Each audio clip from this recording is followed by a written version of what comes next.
निर्भीक किशोर ननी गोपाल। कल्पना भी आज उसकी है, भला संभव कहीं, यातना यम यातना से पढ़ शहीदों ने सही। कितने साल के हो?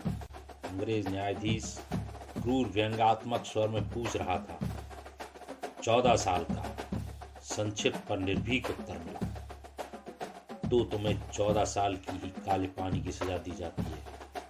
फिर वह पुलिस की ओर देखकर बोला, इस खतरनाक बच्चे को अंडमान भेज दिया जाए।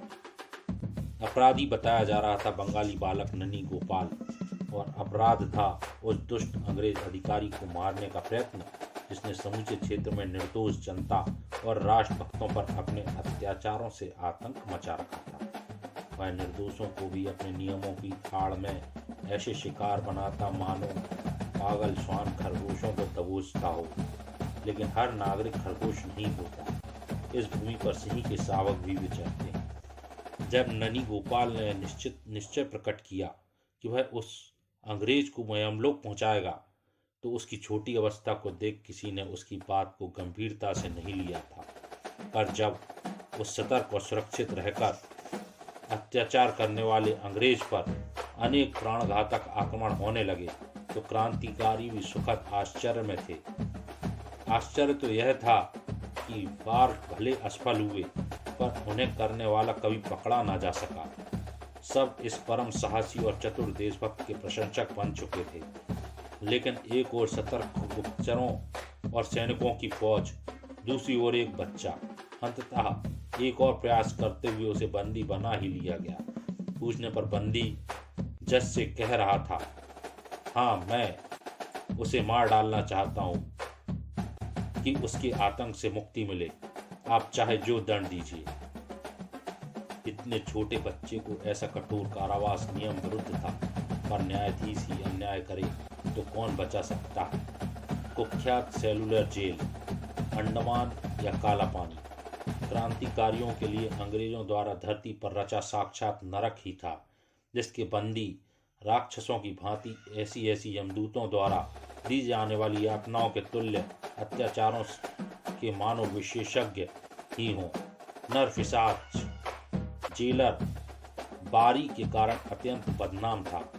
डंडा, बेड़ी, कोलू में जोतना, नारियल की जटाएं कूट कर रस्सी बनाना और पशुओं की भी गले न उतरे ऐसा भोजन, नाली के कीड़े भी न स्वीकारें ऐसा गंदा आवास व्यवस्था, और उल्लुओं को भी बेचैन कर दे ऐसा एकांत। ये सब वज्र जैसा मजबूत तन मन के लोगों को भी दहला देने वाले बारी के हथकंडे थे। ननी था तो बच्चा ही, पर सिंह का बच्चा। उसने कोलू में जुतने से इनकार किया तो छिड़े हुए बारी ने डंडा बेड़ी की सजा दे दी। ननी गोपाल को जेलर ने अपने कपड़े धोने का काम दिया। उत्तर मिला, मैं चोर नहीं, लुटेरा नहीं, अपनी मातृभूमि का लाडला बेटा हूँ। मैं यह काम नहीं करूँगा। बारी ने ननी गोपाल के सारे कपड़े उतरवाकर उसे लज्जित करने का आदेश दिया। ननी गोपाल बोला, मैं अब कपड़े पहनूंगा ही नहीं। बारी ने उसे जबरदस्ती टाट का कुर्ता पहना दिया। उसने उंगलियों से नोच नोच कर फाड़ दिया। अगली बार फिर वैसा ही कुर्ता पहनाया और हाथों में हथकड़ियाँ डाल दी कि वह उसे फाड़ न सके।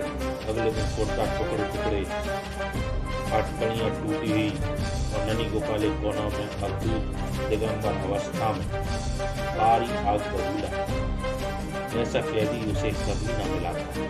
उसने उसे अकेले रहने की सजा दी। उस कोठरी में मनुष्य को क्या कोई पंछी तक न दिखता। कैदी भी निराला था। उसने कहा, अब मुझे इस कोठरी से बाहर ही नहीं आना। सारे दिन और रात मौन एकांत सहना इतना कठिन होता है कि आदमी पागल हो सकता है। पर ननी गोपाल तो मानो महात्माओं जैसा धीरज लेकर आया था। बारी क्रूरतम हो गया। उस बच्चे को समुद्र के खारे पानी से भरी टंकी में डाला गया। घाव घाव असहाय पीड़ा से देने लगा। उस पर उसके नंगे शरीर पर नारियल की जटाओं से ऐसे रगड़ा गया जैसे मैल छुड़ाने के लिए कपड़ों को ब्रश से रगड़ते हैं।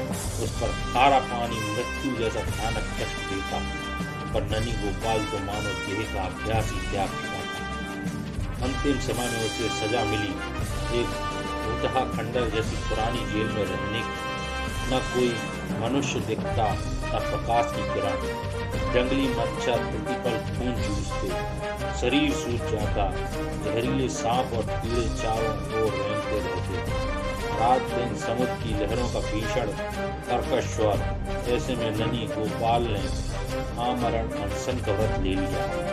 केवल हड्डियां बाकी रही, देह अत्यंत दुर्बल, पर मन में कोई पश्चाताप नहीं, कोई दीनता नहीं। मन तो अपनी भारत माता को समर्पित हो चुका था, उसका रहा ही कहाँ था।